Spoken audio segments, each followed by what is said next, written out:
आस्था या जीवन, आखिर क्या है ज़्यादा ज़रूरी। नमस्कार, मैं राहुल पंडित और आप देख रहे हैं सरस न्यूज़। जैसा कि हम सभी जानते हैं कि इस वक्त हम जिंदगी के बहुत ही नाजुक दौर से गुजर रहे हैं, जहां लोगों की दौलत, शोहरत, रुतबा कुछ भी काम नहीं आ रहा। लोगों को तड़प तड़प के अपनी जान गंवानी पड़ रही है, जहां लोग अपनों को बल्कि खुद को चाहकर भी नहीं बचा पा रहे हैं। अपने सामने अपनों को दम तोड़ देख रहे हैं। लोगों की ज़िंदगी जीने का तरीका बदल गया है, और तो और लोगों के सांस लेने का तरीका तक बदल गया है। जहाँ पहले पानी बिकता था, अब वहाँ हवा तक बिकने लगी है। और ज़िंदगी के ऐसे नाजुक वक्त में जब कभी भी कहीं भी कुछ भी हो सकता है, हमें कुछ ऐसे लोग भी देखने को मिल रहे हैं जिनकी आंखों पर सिर्फ आस्था के नाम की काली पट्टी बंधी हुई है। जी हाँ, खबर है फिरोजाबाद के उत्तर प्रदेश से, जहाँ पर ईद से पहले काफ़ी संख्या में लोग घरों से बाहर निकले और बहुत सारी खरीदारी भी की। ये भीड़ देखकर ऐसा लगता ही नहीं कि कोरोना नाम की बीमारी यहाँ पर कभी आई भी थी, लेकिन ऐसा बिल्कुल भी नहीं है। उत्तर प्रदेश में अब भी कोरोना के 1,93,815 एक्टिव केस हैं, जिसमें कि 16,646 लोग अपनी जान तक गंवा चुके हैं। वहीं कल ईद के मौके पर भी कई जगह कोरोना के प्रोटोकॉल्स की जमकर धज्जियां उड़ते हुए देखा गया, जहां लोग मस्जिदों के अंदर भारी संख्या में नमाज पढ़ते हुए पाए गए। वहीं जो लोग कोरोना की इस गंभीरता को समझते हैं, उन्होंने अपने घर में नमाज पढ़ी और उतनी ही शिद्दत और खुशी के साथ अपने परिवार के साथ ईद भी मनाई।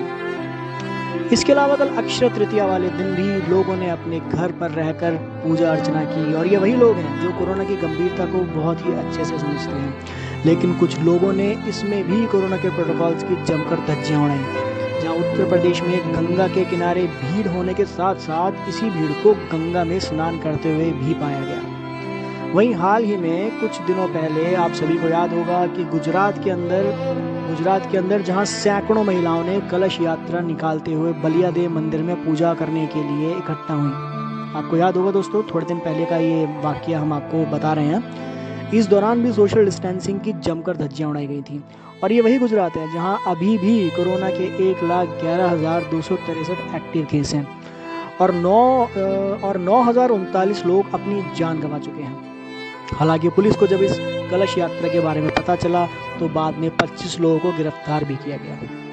पर क्या सिर्फ गिरफ्तारी और जुर्माने से ही इन लोगों को अपनी गैर जिम्मेदारी का एहसास होगा? हम पूछना चाहते हैं उन लोगों से, क्या जिन लोगों ने मस्जिद की जगह घर में अपने परिवार के साथ नमाज पढ़ी और शिद्दत और खुशी से ईद मनाई, क्या अल्लाह ताला उनकी दुआ कबूल नहीं करेंगे?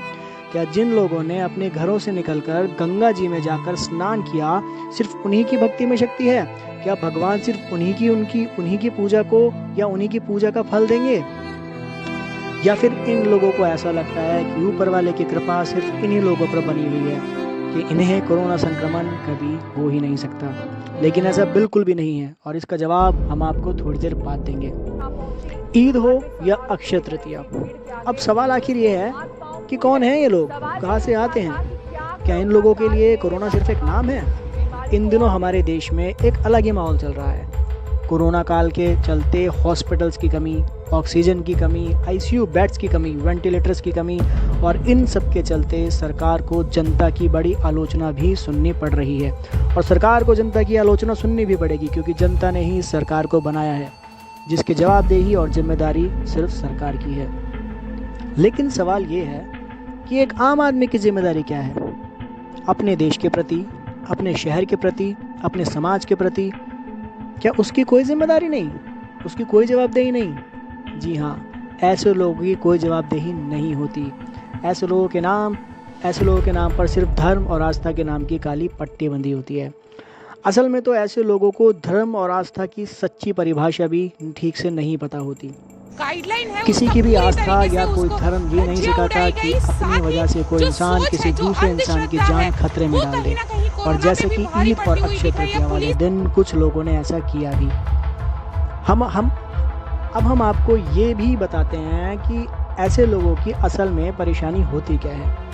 पहले तो ये लोग भीड़ भाड़ वाली जगह में घूमेंगे, फिर उसके बाद ये उसी भीड़ वाली जगह से खुद को कोरोना संक्रमित करवा लेंगे, फिर वही संक्रमण घर जाकर अपने परिवार वालों को देकर उनकी जान भी खतरे में डालेंगे।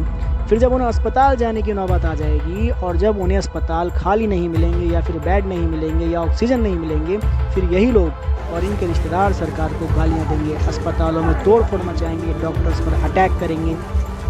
लेकिन वो ये सब भूल जाएंगे कि अगर वो अपने घर में रहते तो शायद सुरक्षित रहते और अस्पताल में एडमिट होने वाली ये नौबत उनके साथ शायद कभी आती ही नहीं। वहीं सरकार पर भी ये बड़ा सवाल खड़ा होता है कि कोरोना महामारी के दौरान क्या पॉलिटिकल रैलियां निकालना इतना ज़्यादा ज़रूरी था? अब आप इस पूरे घटनाक्रम को लेकर क्या सोचते हैं और इस रिपोर्ट को लेकर आपकी क्या राय है, हमें कमेंट सेक्शन में ज़रूर बताइएगा। और सरस न्यूज़ की टीम की तरफ से मैं आपसे गुजारिश करना चाहता हूं कि घर पर रहिए और सुरक्षित रहिए। धन्यवाद।